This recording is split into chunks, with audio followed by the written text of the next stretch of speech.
ఉన్న బంగారాన్ని విడిపించి ఆ రోజు ఆన్లైన్ రేటుకే మేము కొంటాం. Sharma gold company.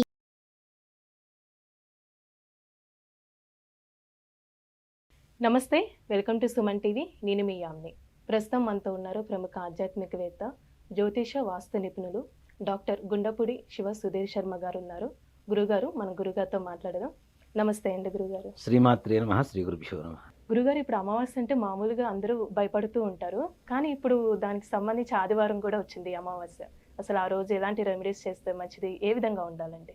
నిజంగా ఆదివారం అమావాస్య, మంగళవారం అమావాస్య, గురువారం అమావాస్య, సోమవారం అమావాస్య. మరి వారంలో 4 రోజులు వచ్చేసింది. మిగిలిన రోజుల్లో అమావాస్య వస్తే పెద్దగా మనం ప్రధానంగా తీసుకోం. దీంట్లో మరలా శనివారం అమావాస్య వచ్చినా కూడా శని అమావాస్య అని చెప్పి చేస్తూ ఉంటారు. అది కొత్తగా వచ్చినటువంటి విధానం, అంతకుముందు లేదు. శని త్రయోదశి మాత్రమే శనీశ్వరుడికి ప్రీతికరమైనటువంటి రోజు, శని త్రయోదశి చేస్తూ ఉంటాం. కానీ ఆదివారం అమావాస్య, అమావాస్య అంటే ఏంటి? చీకటి కదా. అది మనం స్వస్తి స్త్రీ చాంద్రమానేన అని చెప్పి రాస్తూ ఉంటాం. అంటే మంది చాంద్రమానం అంటాం. అలానే సౌరమానం అనేటువంటిది మన ఉత్తర భారతదేశంలో ఎక్కువగా ఉండేటువంటి విధానం. వాళ్ళు స్వస్తి స్త్రీ సౌరమానేన అంటే సూర్యుడిని ప్రధానంగా తీసుకుంటారు. మనం చంద్రుని చాంద్రమానేన అని చెప్పి రాస్తున్నాం కదా. పౌర్ణమి పండగ చేస్తాం మనం, నిండు పౌర్ణమి అని చెప్పి చేస్తాం. కానీ ఉత్తరాది దేశాలలో, మన ఇండియాలో ఉండేటువంటి నార్త్ ఇండియన్స్ ఎవరైతే ఉన్నారో వాళ్ళు ఎక్కువగా అమావాస్యని ప్రధానంగా తీసుకొని పండగ చేస్తారు. దాంట్లో ఉదాహరణకి చెప్పాలి అంటే దీపావళి అమావాస్య. దీపావళి రోజున వాళ్ళు ఏం చేస్తారు? లక్ష్మీదేవి పూజలు చేస్తారు. అవునా? మనం అసలు అమావాస్య రోజున ఏ పూజలు చేయం, ఏ పని చేయం కూడా. ఎంత పెద్ద గొప్ప పని ఉన్నా సరే ఆ పని మానుకుంటాం ఆ రోజు. మన ధర్మాన్ని నమ్మేటువంటి ప్రతి ఒక్కళ్ళం కూడా. మన చాంద్రమానం ప్రకారం అమావాస్య అంటే చీకటి. చీకటి అంటే ఇందాక చెప్పుకున్నాం కదా, భయం. అంతే కదా, నల్లటి చీకటి అంటే భయం. కానీ అమావాస్యే భయంకరమైనది అంటే ఆదివారం అమావాస్య వస్తే. అవునా? ఇందాక మనం ఏం చెప్పాం? స్వస్తి స్త్రీ సౌరమానేన అని చెప్పి సౌరమానంలో రాస్తారు, అమావాస్యని ప్రధానంగా తీసుకుంటారని చెప్తూ ఉన్నాం మనం. అవునా? సౌరమానము అంటే దానికి అధిపతి ఎవరు? సూర్యుడు. అమావాస్యకి అధిపతి ఎవరు? సూర్యుడు. అవునా? ఈ రెండు కలిసి వస్తే ఎంత బలంగా ఉంటుంది. ఇలాంటి రోజుల్లో మన చాంద్రమానం ప్రకారం చెడు శక్తులు ఎక్కువగా ప్రబలుతూ ఉంటాయి. తాంత్రికంగా కూడా, తాంత్రికమైనటువంటి ఉపాసనలు చేసేటువంటి వాళ్ళు, ప్రయోగాలు చేసేటువంటి వాళ్ళు, కొంతమంది దృష్టి తీసేసి 4 రోడ్ల మీద వేస్తూ ఉంటారు. అలాంటివి జరగటాలు ఇవన్నీ కూడా మనకి నిజంగా చూడండి. అంటే చెప్తున్నాను కాదు, అమావాస్య కావచ్చు, ఆదివారం కావచ్చు, ఎప్పుడైనా సరే మిట్ట మధ్యాహ్నం అర్ధరాత్రి పూట ఎవరైతే తలస్నానం చేసి మన శ్మశానం వైపు వెళ్తున్నా, మనకి తెలియని కొత్త దారులు దాటుతున్నా, అక్కడ వేసినటువంటి పదార్థాలు దాటుతున్నా, తప్పనిసరిగా అవి మనతో పాటు ఇంటికి వస్తాయి. అందుకని ఆడవాళ్ళకి ప్రతిరోజు తలస్నానం ప్రతిరోజు చేస్తున్నా సరే తప్పనిసరిగా కొద్దిగా కొబ్బరి నూనె ఇక్కడ రాసుకోమని చెప్తారు. అరికాలు కూడా పెట్టుకోమని చెప్తారు. అరికాలలో కాటుకని తప్పనిసరిగా పెట్టుకోండి అని చెప్తారు. దేనికంటే వాటి ద్వారా మనకి తొందరగా సోకవు అనేటువంటిది దాని పరమార్థం. అలాంటిది ఆదివారం అమావాస్య వస్తే ఇంకా ఎక్కువగా ఉంటుంది. భూత ప్రేత పిశాచాల బాధ ఎక్కువగా ఉంటుంది కదా.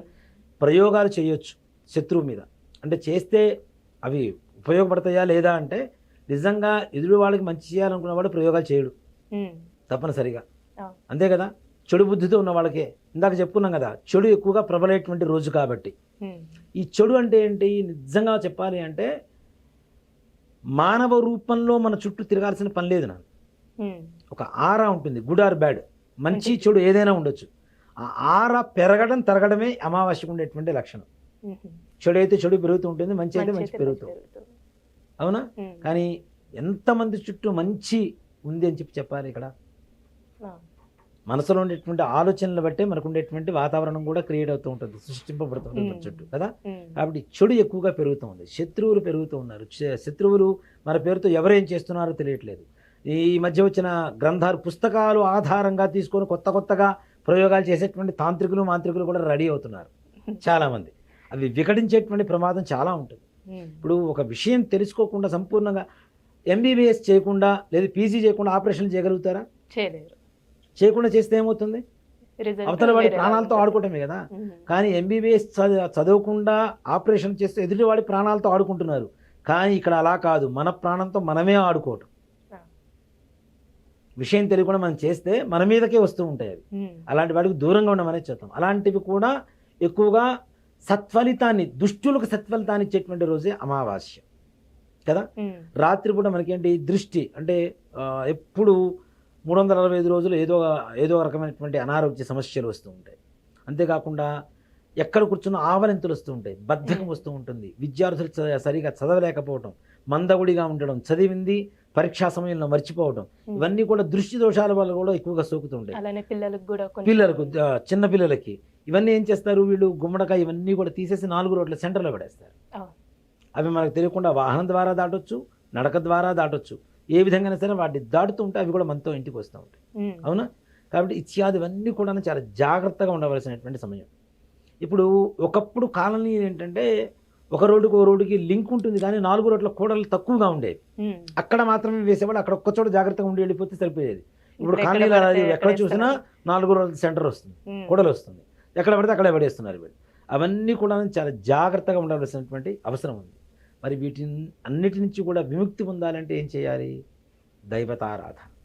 వీటిలో ముఖ్యంగా ఇట్లాంటి చెడుని ఎక్కువగా పారద్రోలేటువంటి శక్తి ఎవరికి ఉంది అంటే ఆదిపరాశక్తి మరియు నారసింహస్వామి, ఆంజనేయ స్వామి ఇత్యాది దేవతలకి చెడుని తొందరగా పారద్రోలేటువంటి శక్తి ఉంటుంది కదా. ఆంజనేయ స్వామి మనం చెప్పాల్సిన అవసరం లేదు, జై భజరంగా వాడి అంటే చాలు, ఆయన దగ్గరుండి మొత్తం పక్కన నెట్టేస్తుంటాడు. నరసింహస్వామి కూడా ఉగ్రం వీరం మహావిష్ణుం జ్వలంతం సర్వతోముఖం నృసింహం భీషణం భద్రం మృత్యుర్నమామ్యహం చెప్పి చెబుతూ ఉంటాం. అంటే మృత్యువును కూడా తీసేయదగినటువంటి శక్తి నరసింహస్వామికి ఉంటుంది. అలానే శక్తి దేవతలు కాళీ, ఇందాక మనం చెప్పుకున్నాం, కాళీ, తార, రాజశ్యామ, ధూమావతి, భగళాముఖి, చిన్నమస్త, త్రిపుర భైరవి, కమలాత్మిక, ప్రత్యంగిర, వారాహి ఇత్యాది దేవతలు ఎవరైతే ఉంటారో ఇవన్నీ కూడా చూడండి. నిజంగా అంటే ఈ ప్రయోగాలు చేసేటువంటి వాళ్ళల్లో నిజంగా చెప్పాలి అంటే డైరెక్ట్గా ఏదైనా మంత్రం తంత్రం ప్రయోగం చేస్తే పర్లేదు, కానీ కొన్ని నీచమైనటువంటి ప్రయోగాలు ఉంటాయి. ఆడవాళ్ళు కట్టుకున్నటువంటి సమయం అంటే వేరే సమయాల్లో కట్టుకున్నటువంటి వస్త్రాల ద్వారా ప్రయోగాలు చేస్తూ ఉంటారు. మరి ఆంజనేయ స్వామి వాడి జోలికి వస్తాడా? రాడు కదా. ఆడవాళ్ళ స్థితికి దగ్గర ఉండడు కదా. అలాగే నరసింహస్వామి కూడా అంతే కదా. అలాంటి వాటికి ఏదైనా తొందరగా అలాంటి దోషాలు పోవాలి అంటే ఆదిపరాశక్తి మాత్రమే, అమ్మవారే కదా, స్త్రీ దేవతే కదా.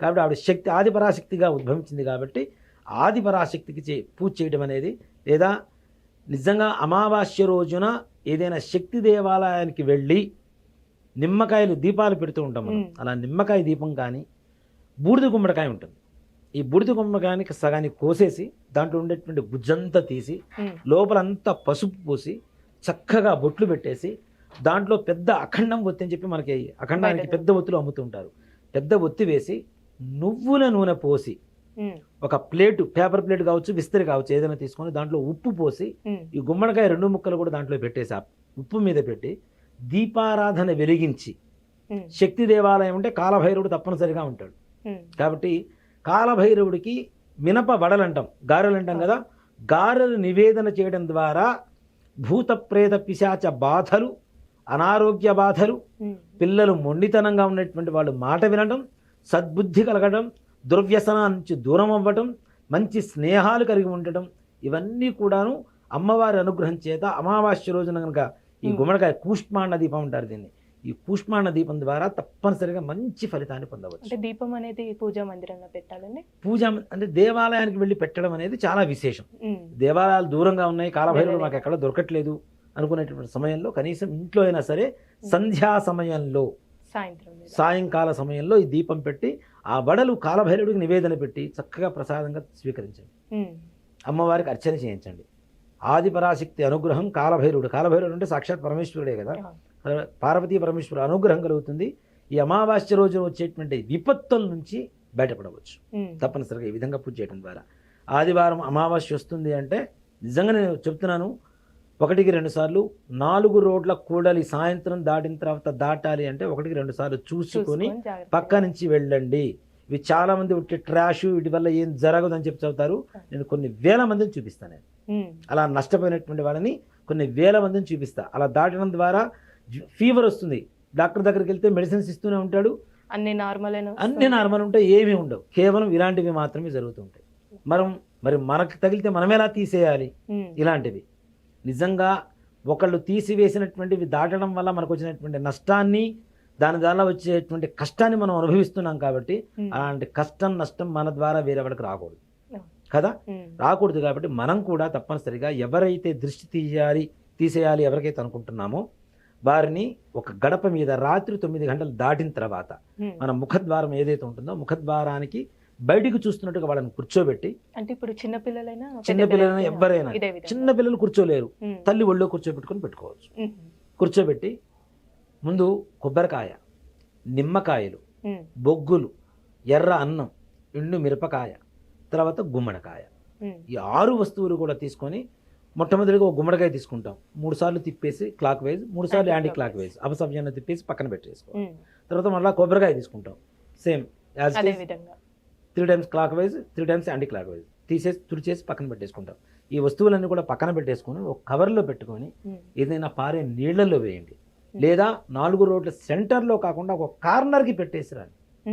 మనం దాటడం వల్ల మనకు వచ్చింది, మనం కష్టం అనుభవిస్తున్నాం, ఎదురు వాళ్ళ కష్టం కలిగేలా చేస్తే కూడా అది కూడా తప్పే కదా, భగవంతుడు హర్షించడు కదా. కాబట్టి ఇలాంటివి చేసినప్పుడు తీసి ఒక కార్నర్లో పక్కన పెట్టేసి రండి. లేదు పారే నీళ్లలో, చెరువు కావచ్చు ఏదైనా కావచ్చు, నీళ్లలో వదిలేసి రండి. అసలు ఏ రకమైనటువంటి దోషాలు ఉంటాయి. తప్పనిసరిగా వీళ్ళకు ఉండేటువంటి ఈ అనారోగ్య సమస్యలు, ఈ మొండితనం, ఈ దుస్నేహాలు కూడా వెళ్తూ ఉంటారు. అప్పటి వరకు బాగుంటాడు, ఫస్ట్ ర్యాంక్ వాడు, అది తగిలినప్పటి నుంచి చూసుకుంటూ ఉంటే గ్రాడ్యువల్గా డౌన్ అయిపోతూ ఉంటాడు. చివరికి ఇంట్లో స్కూల్కి వెళ్ళడానికి కూడా సుముఖత చూపించనంత మొండిగా తయారవుతూ ఉంటాడు. ఇట్లాంటివి కూడా వీటి వల్ల వస్తుంటాయి. నరఘోష, ఇంటికి కలిగేటువంటి, ఇప్పుడు ఇల్లు బ్రహ్మాండంగా మంచి రాజభవనం కట్టాడు చూడు, కానీ అబ్బా ఇలాంటి ఇల్లు కట్టుకోవాలరా అబ్బా అని 10 సార్లు అన్నాడంటే దానికి ఆటోమేటిక్గా నరఘోష వస్తుంది. అబ్బా అనేటువంటి వాడు మంచి మనసు ఉంటే పర్లేదు, మంచి మనసు ఎంతమందికి ఉందో అనేది మన అందరికీ తెలుసు. కాబట్టి ప్రతి ఒక్కరికి కూడాను ఆ భావన ఏదైతే చెడు భావన ఉంటుందో అదే దృష్టి దోషంగా పరిగణించబడుతుంది. కాబట్టి అట్లాంటి ఇళ్ళకి తీసేసినా కూడా తప్పనిసరిగా ఇలానే ఒక పక్క పడేయడం కానీ, లేదా పారేటువంటి నీళ్లలో వేయడం ద్వారా కానీ ఈ నరఘోష నుంచి, దృష్టి దోషాల నుంచి నివారణ కలిగించవచ్చు. ఆదిపరాశక్తి పూజ చేయడం ద్వారా మనకు ఉండేటువంటి కష్టాల నుంచి బయటపడవచ్చు. చాలా చక్కగా తెలియజేస్తారండి, ధన్యవాదాలు. శ్రీమాత్రే నమః. శ్రీ గురుభ్యో.